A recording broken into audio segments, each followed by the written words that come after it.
الرحمن الرحیم السلام علیکم ورحمۃ اللہ وبرکاتہ۔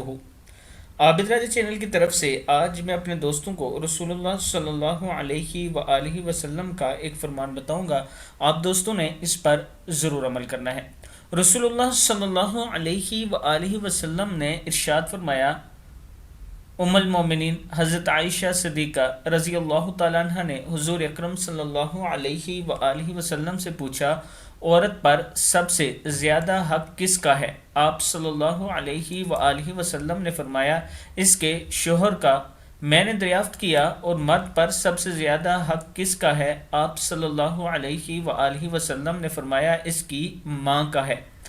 پھر سن لیں، عورت پر سب سے زیادہ حق کس کا ہے؟ آپ صلی اللہ علیہ وآلہ وسلم نے فرمایا، اس کے شوہر کا۔ میں نے دریافت کیا، اور مرد پر سب سے زیادہ حق کس کا ہے؟ آپ صلی اللہ علیہ وآلہ وسلم نے فرمایا، اس کی ماں کا ہے۔ میں اپنے دوستوں سے گزارش کروں گا کہ جس کا آپ پر حق ہے وہ ضرور ادا کیا کریں، اگر نہیں کریں گے تو کل قیامت کے دن آپ سے پوچھا جائے گا۔ اس ویڈیو کو آپ دوستوں نے آگے ضرور شیئر کرنا ہے۔ السلام علیکم ورحمۃ اللہ وبرکاتہ۔